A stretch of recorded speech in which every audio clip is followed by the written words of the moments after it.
अच्छा सलीम बुखारी साहब, जब से ये जनाब फैज हमीद गिरफ्तार हुए हैं तो हर तरफ से आपने देखा कि ज़राए की खबरों का तूफान आया हुआ है और लगता है हर एक के पास एक खबर है। कोई कहता है जी बदसलूकी की जा रही है, कोई कहता है तशद्दुद किया गया, कोई कहता है बड़े बड़े इंकशाफात उन्होंने कर दिए हैं। तो सर ये आपके ख्याल में क्या ये जनरल फील्ड कोर्ट मार्शल है, क्या ये इतनी मामूली कार्रवाई है कि जो कुछ हो रहा है उसकी खबरें बाहर आ रही हैं और सबको मिल रही हैं? पहली बात तो ये है कि ये फील्ड जनरल कोर्ट मार्शल जो है ये मुख्तलिफ होता है सिंपल कोर्ट मार्शल से। इसके अंदर बहुत ही कड़ी सजाएं होती हैं, ये हमें सबको मालूम है। और इसका ट्रायल जो है फौजी लोगों का हमेशा इन कैमरा होता है, कभी बाहर इसकी खबरें सिवाय जराए के नहीं आती हैं। इसकी अल्टीमेट जजमेंट आएगी जी। और इसकी जजमेंट जिन बुनियादों पर इस्तवार होती है उसको किसी भी एपेलेट कोर्ट में बड़ी मुश्किल से ही रिजेक्ट किया जाता है, ऐसी कोई मिसाल नहीं है जी। अनफॉर्चुनेट बात यह है कि अभी हमारे साथी ये कह रहे थे कि जी वो 9 मई से तो हमारा कोई ताल्लुक नहीं है। खान साहब भी यही कहते हैं कि 9 मई से कोई ताल्लुक नहीं है, लेकिन अब कहते हैं। मैं आपको याद दिलाऊं सुप्रीम कोर्ट के अहाते में बैठे हुए जब उन्होंने कहा था 10 मई को कि आपने मुझे गिरफ्तार किया, आपने देखा मेरे टाइगर्स ने क्या किया, अगर आप मुझे दोबारा पकड़ेंगे तो इससे भी ज्यादा रद्द अमल आएगा। ये मेरा बयान नहीं है, ये बानी पीटीआई का बयान है। उसके बाद फिर उन्होंने कहा कि वो तो हमारे लोग ही नहीं थे, और फिर उसके बाद कहा कि वो तो एजेंसियों के लोग थे जी। पारस, मैं आपको ईमानदारी से कहता हूं कि वो बच्चे जो गिरफ्तार हैं, जो इस वक्त फौज की कस्टडी में हैं, वो जब उनको पेश करने के लिए अदालत में लाया जाता है तो काश आप और मैं जाके वो मंजरनामा फिल्मा सकें जी सर। जब उनकी माएं, बहनें, बेटियां बैन करती हैं और बददुआएं देती हैं उन तमाम जिम्मेदारान को जिनकी वजह से वो जेल में है। नियाजी साहब बताते कहा भाई ने कि कहीं आग नहीं लगाई जी। मैं अर्ज करूं आपसे, ये कहा कि हमने कहीं आग नहीं लगाई। मैं वो सारी वीडियोस आपको पेश करना चाहता हूं जब रेंजर्स की गाड़ियों को पेट्रोल बम के जरिए आग लगा के नहर में फेंका गया था पुलिस की गाड़ियों को।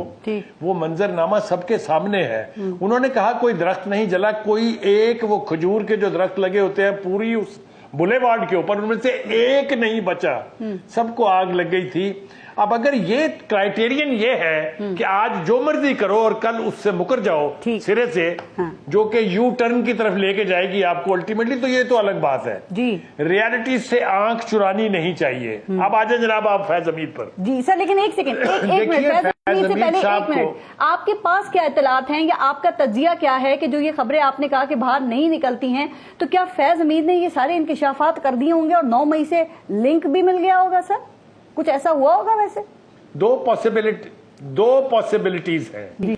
या तो फैज हमीद साहब जो है सारा मलबा अपनी जान पर लेके और पीटीआई को क्लीन चिट दे देंगे, अच्छा। और या सारा मलबा पीटीआई पे डाल के खुद अपने लिए रियायत ढूंढेंगे। इन दो में से तीसरी सूरत हाल और कोई नहीं है। ठीक, मेरी जाती राय ये है, राय मैं दे सकता हूं, मेरे पास फर्स्ट हैंड इंफॉर्मेशन नहीं है जी। वो ये कि जो कुछ भी वहां अंदर हो रहा है वो पीटीआई के लिए किसी तरह से भी अच्छा नहीं है।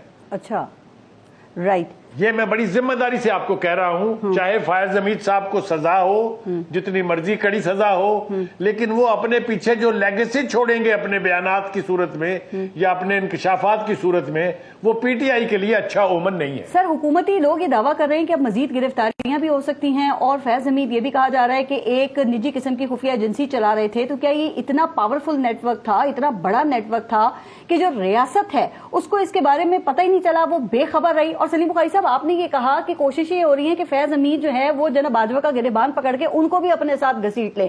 तो ये मामला यहीं तक रहेगा या बात निकली है तो फिर दूर तक जाएगी? ये दूर तक जा चुकी पारस, आपको अंदाजा नहीं है कितनी गिरफ्तारियां हो चुकी हैं जी।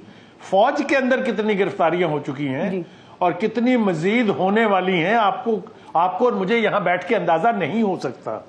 ये फील्ड जनरल कोर्ट मार्शल बड़ी जालिम चीज का नाम है, और जब ये 3 स्टार जनरल का हो रहा हो उसके ऊपर सबसे बड़ी एलिगेशन क्या है?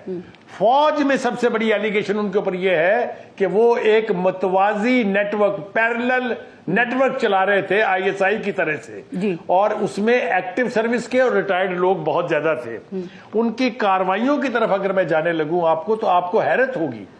2018 का इलेक्शन तो जिस तरीके से मैनेज हुआ, मेरे ख्याल से किसी को कुछ कहने की जरूरत नहीं है। उसके बाद 9 मई का जो सानेहा है, इसमें से अगर आप हम फैज हमीद को निकाल देंगे तो बाकी कुछ बचेगा ही नहीं। ठीक, और बात यहीं पर खत्म नहीं होती है। उसके बाद जो अदालती एक्टिविज्म किया उन्होंने, जो जजेस की अपॉइंटमेंट से लेके और जजों को मनूवर करने तक اور اسی طریقے سے میڈیا کے ساتھ کیا کھلواڑ ہوا ہے میں بات آگے کروں گا تو خود اپنا پیٹ ننگا کرنے والی بات ہے. تو یہ پوسٹ ریٹائرمنٹ آرمی ایکٹ کا ذکر ہے الزامات نہیں ہے. لیکن جو آپ بڑے نیٹ ورک کا ذکر کریں, کیا لگتا ہے وہ ایکسپوز ہو گیا ہے, وہ نیٹ ورک جو ہے وہ ٹوٹ گیا ہے؟ عمران خان کی جو جیل میں سہولت کاری ہو رہی تھی یا سہولت تھی وہ اب ختم ہو گئی ہے, اب نہیں ملے گی؟ دیکھیے پارس, یہ سب کچھ جو ہے یہ اب ریکارڈ کی باتیں ہیں, یہ ہوا میں کچھ بھی نہیں ہے. میں نے کہا نا کہ جو فیلڈ جنرل کورٹ مارشل کی کاروائی ہے وہ ریکارڈ پر آئے گی. جب اپیلیٹ کورٹ میں جائیں گے تو ایک ایک چیز آپ کے سامنے آ جائے گی. اور میں آپ کو یہ بھی بتا دوں کہ field court general court martial تک جانے سے پہلے اتنا مواد موجود اویلیبل کر لیا جاتا ہے جس کی بنیاد پر یہ فیصلہ ہو کہ کسی ایک سینئر فوجی افسر کے اوپر ہاتھ ڈالنا ہے. سر, آپ نے کہا دور تک معاملہ جائے گا, تو کیا عمران خان تک بھی جا سکتا ہے؟ چونکہ خان صاحب خود اس خدشے کا اظہار کر رہے ہیں نا کہ ان کا جو معاملہ ہے وہ ملٹری کورٹس میں لے جایا جا رہا ہے اور جنرل فیض حمید ان کے خلاف وعدہ معاف گواہ بن سکتے ہیں. دیکھیے جب خان صاحب خود یہ کہیں تو پھر میری تو رائے مانگنی نہیں چاہیے آپ کو. خان صاحب کی رائے کے بعد تو میرے خیال سے کوئی دو رائے ہونی نہیں چاہیے. یہ یقینی طور پر یہ بات وہاں تک پہنچے گی اور یہ امکانات موجود ہیں کہ ان کا بھی ملٹری ٹرائل ہو.